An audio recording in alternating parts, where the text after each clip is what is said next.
Welcome guys, welcome to my channel all about dogs. So आज की video में हम देखने वाले हैं, जब टूर्नामेंट की मैंने बात करी जिसका मैंने फाइनल मैच लाया था, उसका ही मैं सेकंड मैच दिखा रहा हूँ उस टूर्नामेंट का, जो कि सेकंड मैच था। और पहला मैच भी लाऊंगा मैं, लेकिन मैं थोड़ा सीक्वेंस में नहीं चलने वाला हूँ, थोड़ा सा आगे पीछे करके मैच अपलोड करूँगा। और मेरी बाकी भी प्लेलिस्ट चल रही हैं, जैसे लर्न टैक्टिक्स और चेस के बारे में, मतलब चेस की टैक्टिक्स और चेस कैसे खेला जाए, वो और भी रूल्स लाने वाला हूँ मैं। लेकिन मैंने लगभग सारे रूल्स कवर कर लिए थे उसी वीडियो में, लेकिन अभी भी बहुत सारे रूल्स बचे हैं जो कि काफ़ी इंटरेस्टिंग हैं, जो कि जल्दी ही आने वाले हैं। तो अभी शुरुआत करते हैं इस मैच की। तो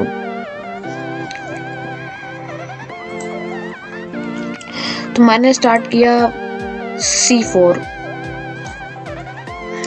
C4 में सरप्राइज करने वाला था। मैं चाहता था कि मैं सरप्राइज करूं अपने अपोनेंट को, क्योंकि उसने देखिए 3 मैचेस मुझसे पहले खेल लिए थे। मतलब मैंने एक मैच खेला था उसने, लेकिन 3 मैचेस खेल लिए थे, और वो उसने से तीनों में सिसिलियन डिफेंस खेला था, वो तीनों बार ब्लैक से था। तो मैं सोचा कि मैं उसको सरप्राइज कर लेता हूँ रिवर्स सिसिलियन से। लेकिन ये रिवर्स सिसिलियन देखिए ब्लैक वाइट की सेकेंड मूव पे होता है। अगर जैसे मैं E4 करता तब भले ही देखिए वो आ सकता था कि वो फिर अगर उसने सिसिलियन चला होता C5, तो देखिए मैं कर सकता था ये C4 मूव रिवर्स सिसिलियन। लेकिन मैंने कुछ हट के ट्राई करा कि मैं चाहता था किसी सरप्राइज करूं, तो लेकिन उसने अगली चाल दिखे बहुत जल्दी चल दी और उसने चला कि E5। तो देखिए मैंने ये लाइन इतनी डीप में स्टडी नहीं करी थी, मुझे पता नहीं उसने क्या सोचा या फिर मैं क्या सोच रहा था। मैं चाहता था सरप्राइज कर लूँ उससे बस। मैंने खेला queen C2, night F6, E3। तो मैं टाइम ले रहा था अपने डेवलपमेंट में, अपने सारे बिग पीसेस को बाहर लाने में। और वो शायद एंड में पता नहीं, मैं उसकी देखिए कुछ एक चाल से मैं मैच जीत गया हूँ। उसने खेला C5, bishop to C5, D4, pawn captures on D4, I recaptures with my pawn, and now bishop D4. So it was a pawn sacrifice. So मैं देखिए कंफर्टेबल रहता हूँ कि मैं एक पॉन डाउन हो और मैं पोजीशन को अटैक कर रहा हूँ, तो मुझे मतलब पसंद आता है कि जब एक पॉन डाउन हो और मैं अटैक करूँ। वैसे देखें ये अच्छी बात नहीं है कि आप एक पॉन डाउन हो जाए, वो भी शुरुआत की 5वीं मूव में, मैच की शुरुआत के 5 मूव में। और लेकिन मुझे लगा कि मैं अटैक कर सकता हूँ यहाँ से कुछ, क्योंकि देखिए उसका कैसल भी लेकिन होने वाला था, तो मुझे ये भी ध्यान रखना था कि मुझे उसका कैसल हो जाएगा तो फिर मैं क्या करूँगा। लेकिन मुझे लगा कि मुझे अब एक पॉन सेक्रीफाइस ठीक है देना चाहिए, क्योंकि देखो मैं पहला मैच हार चुका था और मुझे लगा कि मैं 2 हार हो सकती है इस टूर्नामेंट में, क्योंकि दो हार के बाद देखिए वो उतने टोटल पॉइंट्स ही नहीं होते, क्योंकि 9 मैचेस लीग स्टेज के थे और उसमें 7 मैचेस में हम लोग को अगर जीतने थे, तो क्वालिफिकेशंस के लिए, आगे के क्वार्टर फाइनल्स के लिए। तो उसमें जो था कि मैं 2 मैच हार सकता था। मुझे लगा कि मैं रिस्क लेके खेलूं तो मुझे कोई दिक्कत नहीं होने वाली जब तक मैं एक और गेम नहीं हारता। तो मुझे लगा कि ठीक है, एक पॉन सेक्रीफाइस होके तो देखता हूँ, कुछ अटैक मिल जाएगा तो फिर मैं आके अटैक कर सकता हूँ। मैंने ऐसा कुछ नहीं सोचा था कि किस तरह का अटैक कर लूँगा इस सिचुएशन में। तो bishop G5, H6 I captured because it was a very popular line। अगर इस पार्ट में देखें हम, अगर कि जब देखें पॉन जब देखें H6 चलता है, ब्लैक देखें H6 चलता है, फिर कोई भी ब्लैक एंड वाइट जो भी है, तो देखें एक सिंपल लॉजिकल मूव होती है कि आप नाइट को कैप्चर कर लें। और कि देखिए फिर पॉन स्ट्रक्चर भी देखें, अगर वो ये पॉन देखें इस तरह से कैप्चर कर लेता है तो फिर हमें फ़ायदा होगा कि उसका पॉन स्ट्रक्चर बिगड़ गया। लेकिन जब क्वीन उसकी बैठी हो तो फिर इसमें कोई फ़ायदा नहीं होता। लेकिन मैं तब भी चला ताकि वो क्वीन कैप्चर कर ले, मुझे कोई दिक्कत नहीं थी उससे।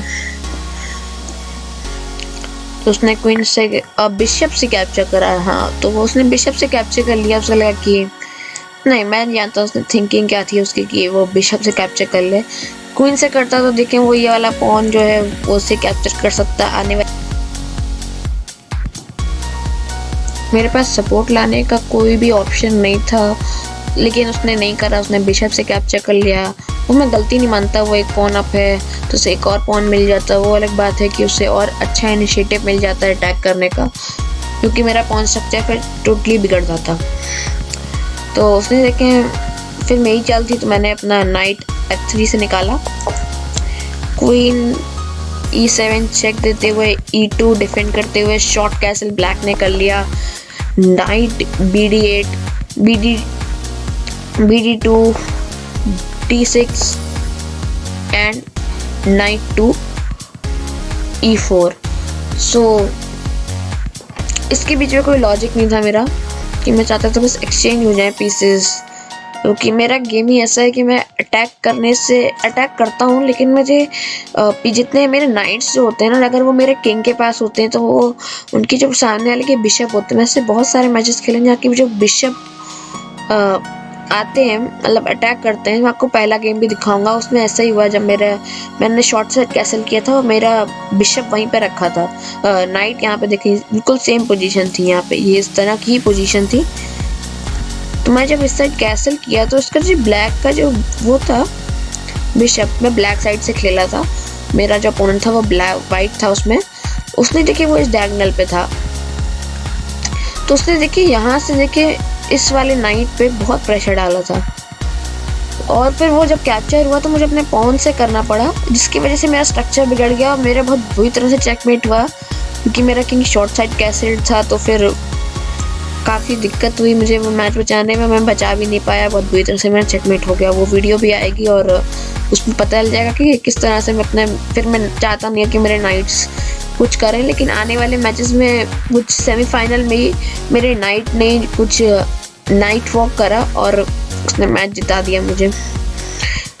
उसने नहीं जिताया, लेकिन उसने देखे बहुत ही वो मैच देखे मैं हार ही रहा था, लेकिन उस नाइट ने मतलब पूरा तहस नहस कर दिया सामने वाले का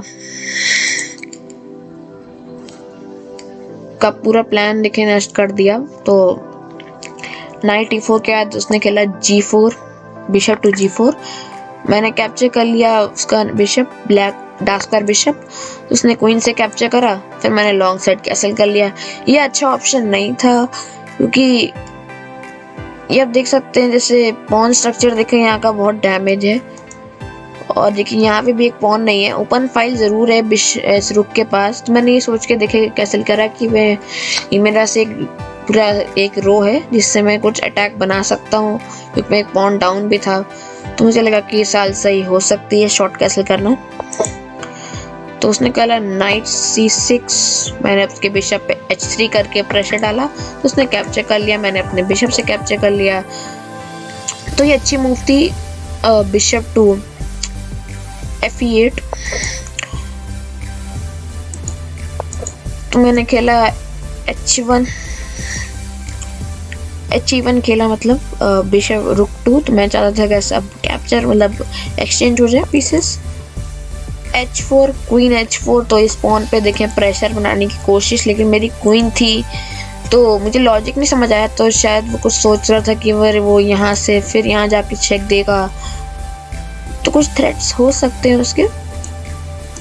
एक देखिए बड़ा रीज़न ये भी हो सकता है कि वो अपने क्वीन को देखे एक नया डायगोनल पे ले जाना चाहता था, कुछ इस तरीके से ये भी चेक देके अगर कुछ ट्राई करना चाह रहा होगा, कुछ तो देखिए डेफिनेटली उसके माइंड में कुछ होगा, जिस वजह से उसने इस तरह की मूव खेली। कुछ खराब मूव नहीं थी, इसकी वजह से वो गेम नहीं हारा। तो मैंने देखिए कैप्चर कर लिया, रुक एक्सचेंजेस कर लिए, फिर Fe1, तो फिर पॉन को भी देखिए सपोर्ट करना था मुझे, तो वो आया G5 पे चेक देते हुए B1 क्वीन C5। तो देखिए मुझे जो लगा कि देखिए ये बात भी देखिए सही है, मैं सोच रहा हूँ ये जो नाइट है ना ये हिल नहीं सकता है, ये भी फ्रीज है ये नाइट, क्योंकि देखिए बिशप जो देखिए डायगोनल पे बैठा है वो इस पॉन और इस रुक इस नाइट और रुक पॉन पे दोनों पे अटैक कर रहा है। जैसे ही देखिए नाइट हटेगा तो इस पॉन पे देखें अटैक हो जाएगा और वो चला जाएगा। तो फिर वो चाहते थे मैं क्वीन से सपोर्ट रखूंगा तो फिर ये पॉन आगे करेगा, एंड देन वो अपने नाइट को देखें कोई अच्छे स्क्वायर पे ले जाके सिचुएट कर सकता है। तो मुझे उसमें कोई देखिए ख़राब बात नहीं लगी कि उसने चाहता था कि वो कर ले। हाँ बाद में देखें गेम में अच्छा साबित नहीं हुआ उसके लिए। तो उसने खेला, मैंने खेला C3 में जाता था कि सिंपल प्लान था कि अब वो यहाँ पे भी देखिए रुक रख के अब देखिए फिर से एक्सचेंज कर लूँ मैं। तो उसने खेला B6, वही प्लान जो मैंने आपको बताया। एंड नाउ मैंने खेला E1 जो कि मेरा प्लान था, उसने कैप्चर कर लिया। मैंने खेला क्वीन E1। तो देखिए इसके बाद देखिए मेट नहीं रुक रही थी। अब देखिए मेट कैसे हो रही है, देखिए समझाता हूँ। जैसे देखिए आप यहाँ पे देखिए ब्लैक की मूव है और ब्लैक के पास कोई ऑप्शन नहीं है, क्योंकि देखिए यहाँ से देखिए चेक आ रहा है, ये देखिए चेक आ रहा है। तो अगर देखिए किंग के देखिए सिर्फ एक ही स्क्वायर है और फिर मैं अगर बिशप यहाँ चल दूंगा तो उसके किंग के पास कोई और चारा नहीं रहेगा, कहीं और वो जा नहीं सकता। और तो सिर्फ एक ही चीज कर सकता है कि वो अपनी वो क्वीन को यहाँ रख दे। लेकिन जैसे वो वहां रखेगा तो अगर मैंने क्वीन एक्सचेंज कर लिए, जैसे दिखाता हूँ आपको, क्वीन एक्सचेंज, फिर मैं क्वीन से क्वीन मारूंगा, फिर वो पॉन से मारेगा और फिर मैं उसका नाइट ले लूंगा। क्योंकि देखिए नाइट को देखिए जो सपोर्ट देखिए क्वीन ही दे रही थी। अगर क्वीन यहाँ पे हट जाएगी तो फिर मेट हो जाएगी। तो सीधा केस था कि उसका एक पीस डाउन हो जाता वो, और फिर गेम वो नहीं खेलना चाहते थे क्योंकि लेकिन उसके 7 पॉन थे और एक पॉन अप है वो, फिर वो ट्राई जरूर कर सकता था। लेकिन बिशप मेरे पास एक पीस अप था तो फिर उसने सोचा कि मैं रिजाइन कर देता हूँ, उसने रिजाइन कर दिया गेम को। तो बस आज की वीडियो के लिए इतना ही। और इस गेम से पता चलता है कि एक पीस अगर पिन हो तो देखिए आप उसको एक्सचेंज करने की कोशिश मत करिए, एक्सचेंज करने की कोशिश करिए, सिंपल चीज ये है। लेकिन आप देखिए चाहते हैं कि वो पीस बच जाए, अगर उस पीस पे कोई अटैक कर रहा है, लेकिन ये देखिए फिर आपके पास अकेला ही पीस होता, तब तो देखिए बात समझ आती है कि आपको सपोर्ट देके इस पीस को फ्री करना है। लेकिन उसकी देखिए सोच बिल्कुल सही थी कि वो चाहता था कि वो इस तरह के प्लान में आ जाए। तो फिर वो गेम में, क्योंकि देखिए मेरा बिशप काम कर रहा है, मेरा जो बिशप था वो देखिए 4 डायगोनल्स पे था, लेकिन देखिए उसका नाइट कुछ कर नहीं रहा था। तो वो कुछ चाहता था कि उसको एक्टिविटी मिल जाए बोर्ड पे करने के लिए। तो फिर उसको लगा कि वो चाल ठीक हो सकती है तो उसने चल दिया, और उसमें कोई खराब बात नहीं है। लेकिन गेम में और भी ऑप्शन हो सकते हैं इस सिचुएशन में। तो कल ही वीडियो लाऊंगा जिसमें देखिए सेमीफाइनल का मैच लाऊंगा, और जिसमें नाइट वॉक जो मैंने आपको बताया नाइट वॉक वाली वीडियो आने वाली है। तो ज़रूर देखिएगा और वीडियो शेयर कर दीजिएगा, जितने भी लोगों को आप शेयर कर सकते हैं वीडियो ज़रूर करिएगा। Bye bye.